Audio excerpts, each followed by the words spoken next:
Hello and welcome back to my channel. Today's legendary story is the story of the man who defied an entire nation. But before we begin, please remember to subscribe so you never miss out on our future videos. Also like and share this video with your friends, because who doesn't love a good story? The year is 1948 and the place is South Africa. The dawn of a new day brings along a lot of hope for the people of South Africa, but their hope was soon crushed when they learned about the new government policy of racial segregation called apartheid. This evil system of government declared that non-white people were not allowed to vote or own property and were treated as second-class citizens. People were forced to carry passes that would determine where they could work and live, and if found without them, they would be sent to prison camps. It was at this time that the protagonist of our story today was born. Our story revolves around the life of Nelson Mandela, a young boy who grew up in a small village in South Africa. Young Nelson grew up listening to stories of his grandfather, a great leader and a respected elder in the community.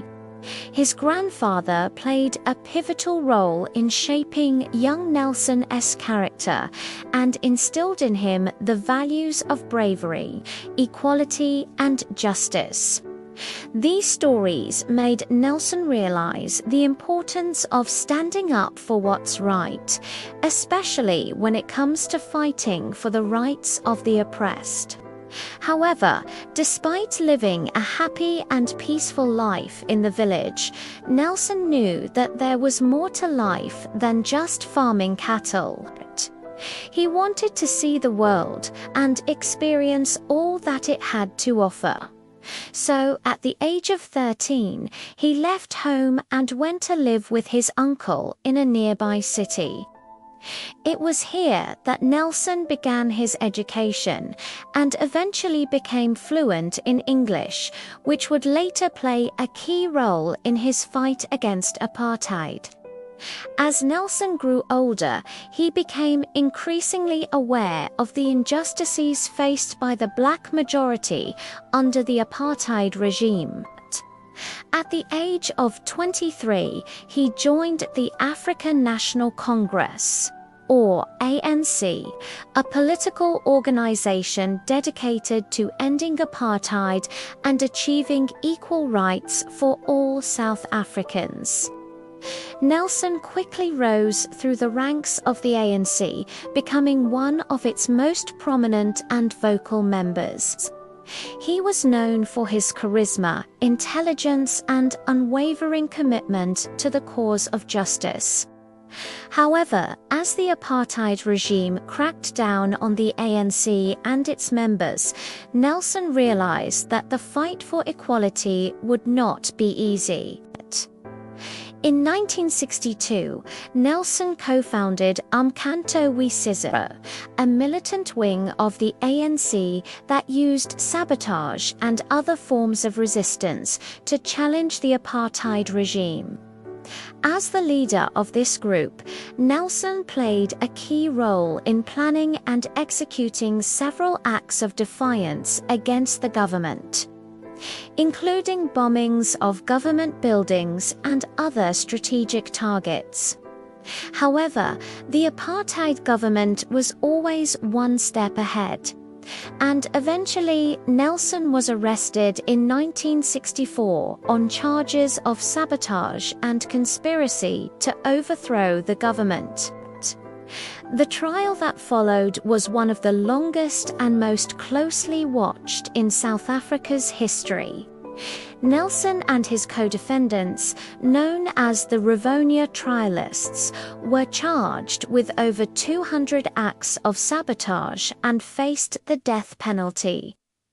Despite the overwhelming evidence against them, Nelson and the other defendants refused to plead guilty or apologize for their actions. They argued that their actions were justified in the face of the apartheid regime's brutality, and that they were only fighting for the right to equality and justice for all South Africans. In the end, the Rivonia trialists were found guilty and sentenced to life in prison. Nelson was just 46 years old when he was led away to the infamous Robben Island prison, where he would spend the next 27 years of his life. But even behind bars, Nelson's spirit and determination did not waver. He continued to speak out against the apartheid regime and became a global symbol of resistance against tyranny and oppression. Despite enduring harsh conditions and constant threats to his safety, Nelson never gave up hope. He remained committed to the struggle for justice and equality and refused to compromise his principles in the face of adversity. During his time in prison, Nelson's health suffered greatly. He developed tuberculosis and spent many years in solitary confinement, cut off from the outside world. But even in the darkest moments, Nelson's spirit remained unbroken. He drew strength from the support of his family and friends, as well as from the international community, which campaigned tirelessly for his release. As the years went by, the apartheid regime's hold on power began to weaken. The international community condemned South Africa's policies and imposed sanctions that crippled the country's economy. Finally, in 1990, after 27 years of imprisonment, Nelson Mandela was released from prison on February 8. Upon his release from prison, Nelson wasted no time in getting to work. He knew that South Africa was at a critical moment in its history, and that it was up to him to help guide the country towards a brighter future. One of his first acts was to call for a national conference to discuss the future of the country and to plan for the transition to democracy. He also worked tirelessly to promote reconciliation between the white minority and the black majority, calling for forgiveness and understanding instead of revenge and retribution. It wasn't easy, though. There were still many people on both sides who were angry and bitter about the injustice of apartheid. But Nelson's leadership and his commitment to justice and equality shone through. He was able to bring together people from all walks of life to work towards a common goal of creating a free and democratic South Africa. In 1994, South Africa held its first multiracial elections, which were won by Nelson Mandela's African National Congress. On May 10, 1994, Nelson Mandela was sworn in as the first president of South Africa, a moment that was watched by millions around the world. As he took the oath of office, tears streamed down his face, tears of joy, tears of gratitude, and tears of hope for the future of his country. In his inaugural address, Nelson spoke to the nation about the need for forgiveness, reconciliation, and unity. He said, "We must use the institutions of state only in the service of the people. Let us work together to build a society based on the principles of justice, equality, and peace." Over the next 5 years, Nelson and his government worked tirelessly to address the legacy of apartheid. They introduced policies to promote economic and social equality, such as affirmative action and land reform.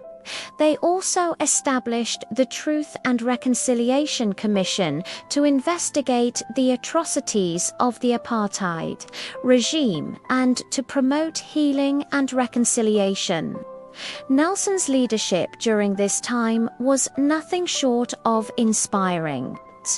He was a true statesman who was able to rise above the bitterness and anger of the past and focus on building a better future for South Africa. He was respected and admired not only by his own people but by leaders around the world. He was awarded the Nobel Peace Prize in 1993 for his work in ending apartheid and promoting racial harmony in South Africa. But Nelson's greatest legacy is perhaps the example he set for all of us. He showed us that one person can make a difference, that one person can stand up for what's right and change the world for the better. He was a true hero, a man who fought for justice and equality, a man who never gave up hope, a man who defied an entire nation. Sadly, Nelson Mandela passed away on December 5, 2013, at the age of 95, but his legacy lives on in the hearts and minds of millions of people around the world. His story continues to inspire people to stand up for what's right, to fight for justice and equality, and to never ever give up hope. I hope you enjoyed this legendary story. If you did, please remember to subscribe so you never miss out on our future videos. Also, like and share this video with your friends because who doesn't love a good story? Thank you for watching and I'll see you in the next one.